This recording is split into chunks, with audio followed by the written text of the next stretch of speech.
All right, so we have 3 minutes before the hour, but I think in the interest of time, we can get started. We have 8 viewers, so I don't want to keep them waiting too long. So we appreciate you, all of you, tuning in early. So we can get started. If you can introduce yourself. So my name is Renee Thomas. I'm the co-founder here at Caribite. So I'm pleased to have Dr. Walwyn here to speak to us about COVID-19. So if you can introduce yourself, that will be greatly appreciated so that the audience can have some idea who you are and know more about you. Sure. My name is Leslie Walwyn. I'm a physician. I've been a physician for the past 20-something years. Currently, I'm in family practice here in Antigua and Barbuda, and I'm also a public health practitioner. I have a master in public health, and I have been a professor at the American University of Antigua for the past 5 years. Okay, great.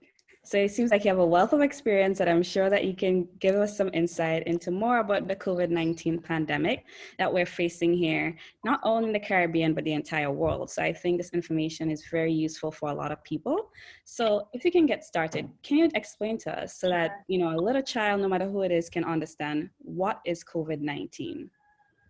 The COVID-19 is actually the disease that is caused by the SARS COVID virus part 2, which is lots of big fancy words, but in essence, it's a virus that attacks the respiratory system predominantly. It can go into all tissues, and it can jump from one person to the next very, very easily. So on average, if one person catches a virus, there's a risk that that person can easily transfer it to 3 more people. And then those, of course, 3 more people can easily transfer it once they catch it to 3 more people. So it's very contagious. And what is a virus? It's really just some genetic material that's wrapped up in a protein membrane or envelope. So it's not alive per se, but it has this powerful ability to replicate and multiply and use our own cells to do just that, to replicate and multiply. And that's all it does. That's what viruses do. They multiply. While multiplying, though, they can cause very mild symptoms, sometimes even no symptoms, or they can cause severe symptoms. And this is why COVID-19, the disease, is having such a tremendous impact globally, because it's making people in certain age groups and with certain health conditions particularly vulnerable to get very sick, as it does its own job, which is replicating itself and spreading itself from one person to the next.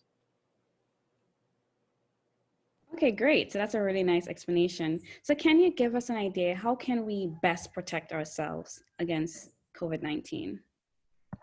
All right, so one thing is arm ourselves, be fully educated, and I think World Health Organization and the media has done a tremendous job of making sure that we know better about the disease, the basic symptoms, sometimes nothing, so we can be asymptomatic, be perfectly healthy, but actually carry the virus.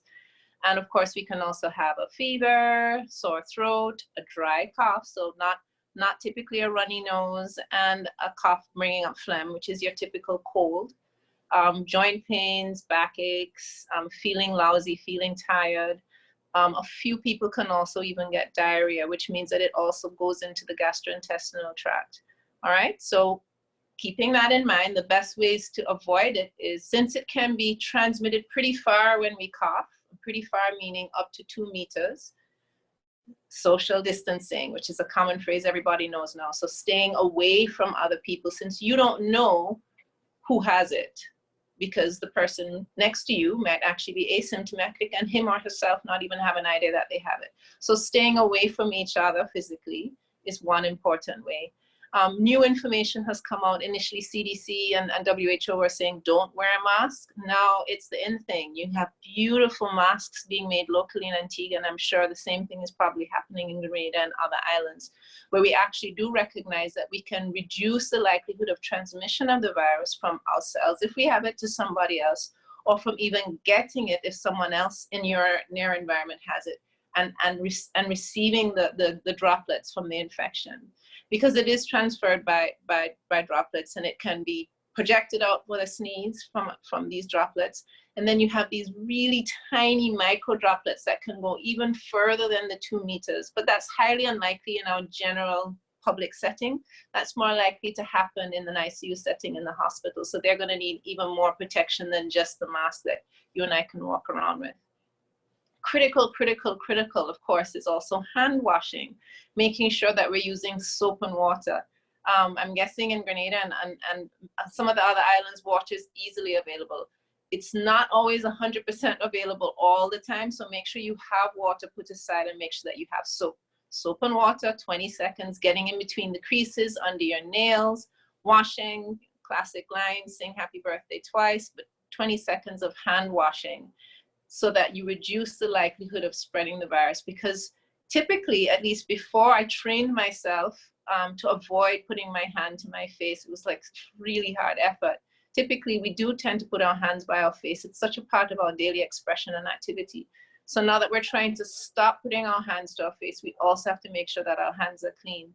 If we don't have the best thing, which is soap and water, then next best thing, hand sanitizer, which must have at least 60% of alcohol on it, okay, or in it rather.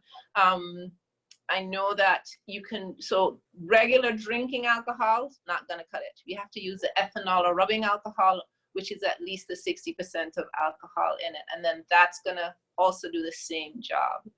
Okay, so since now we can sneeze on surfaces or have our infected hands touch surfaces, sneeze onto walls, sneeze, you know, we're always touching our phones. And on a pre-COVID world, our phones are always loaded with bacteria because they're almost like, for many people, they're an extension of our being, right?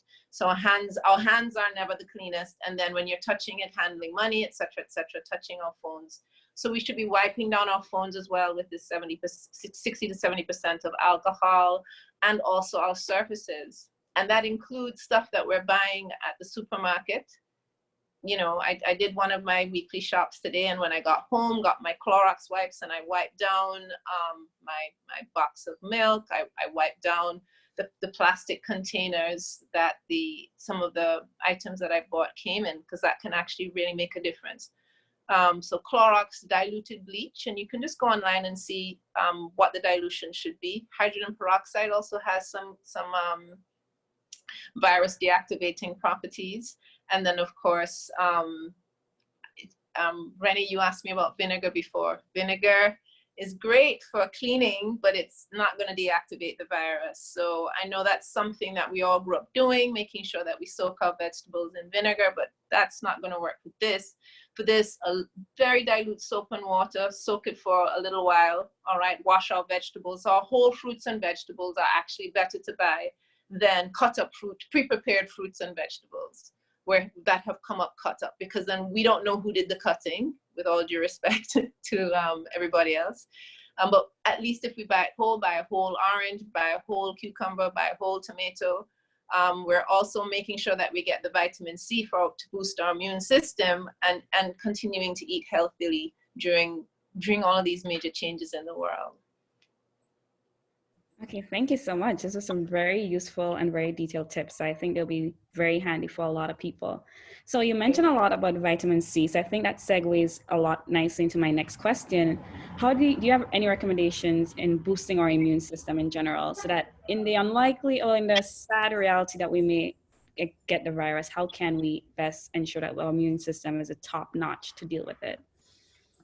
You know, when this whole thing started unfolding, I remember going on air with others, and the line in the early days of the disease was, you know, you're unlikely to get it, and if you get it, you're likely to be safe and you're likely to be okay, and it's only a small percentage of people. All of that's quite true. It's just that as this thing expands globally and more people, in fact, people who we may actually know or know of are being affected by the virus or actually dying because of this virus being on board, it makes us a little more anxious. I mean, initially we were saying people under 10 don't die. Now we have actually had, to my knowledge to date, about 2 people who have actually died from under the age of 10.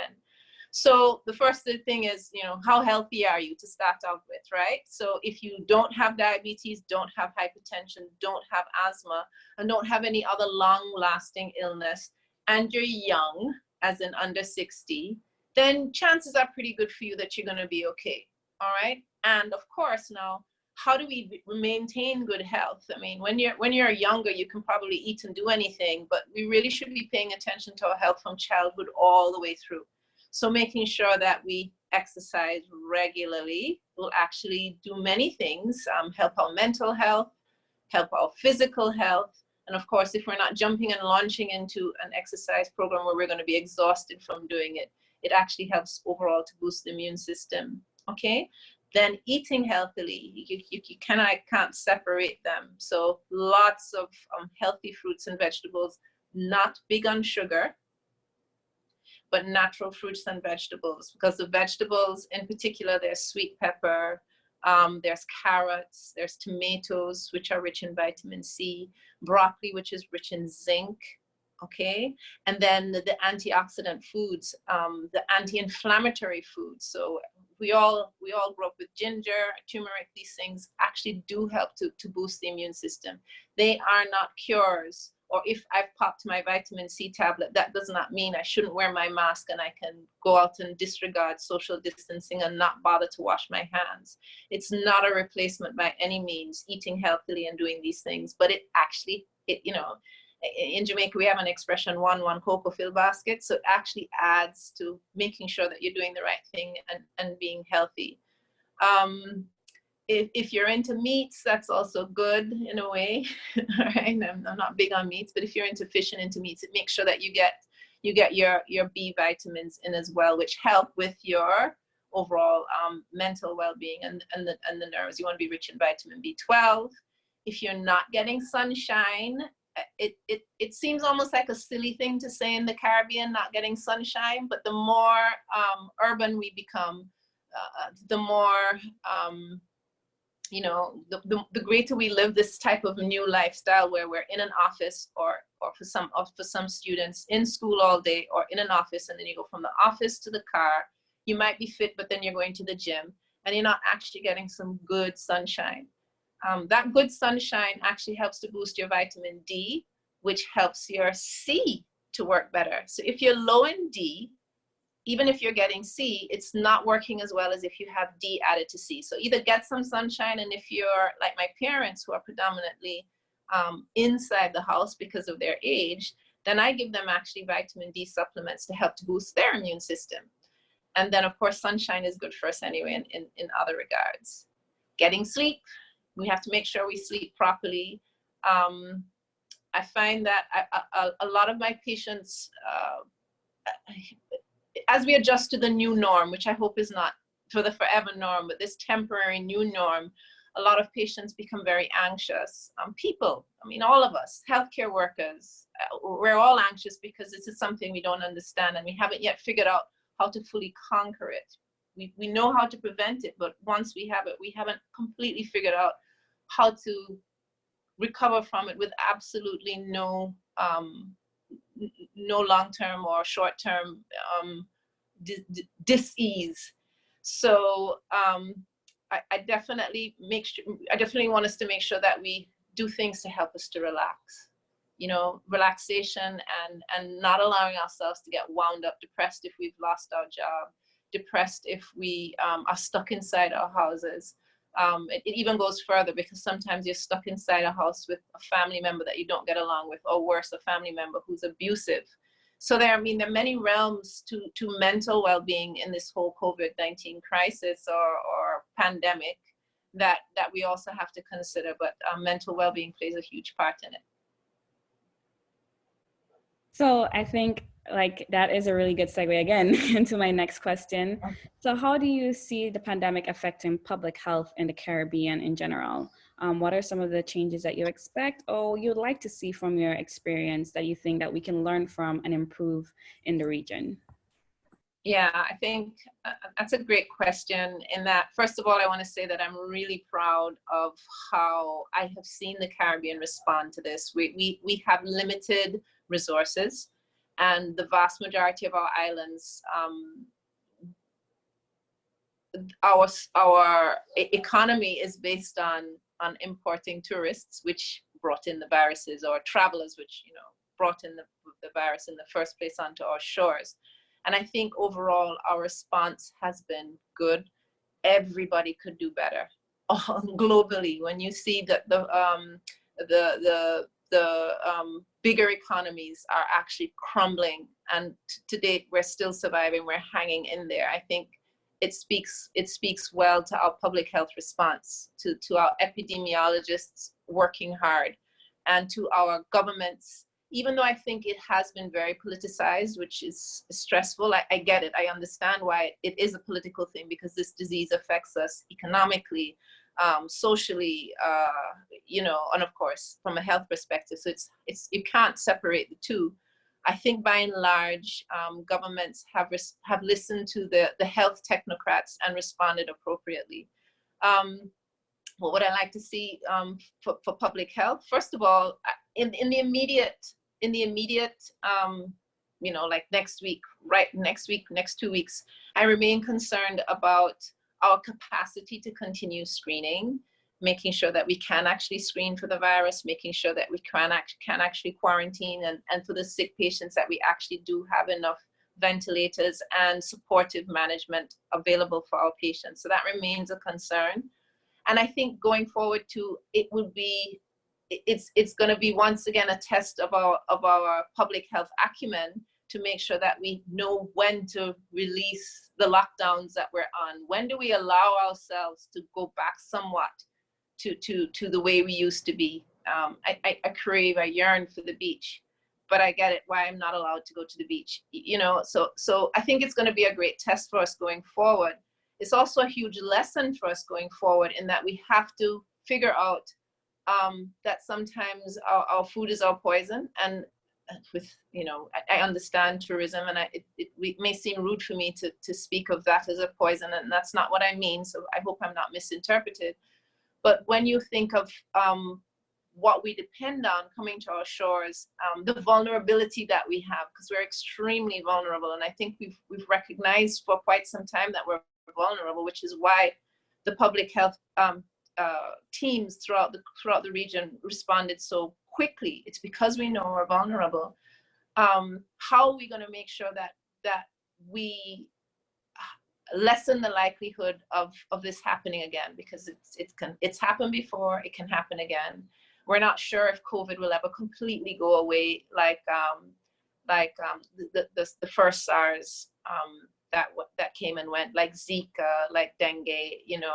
There are other ways and means to control Zika and dengue, because if we kill the mosquitoes, and we're okay. But this one is different. So it's really just a way for us to figure out how we're going to unfold and do this. And I think overall, our collective intelligence, looking at how each island does things and learning from each other, because we're different and unique from other larger countries with bigger economies, with bigger capacity.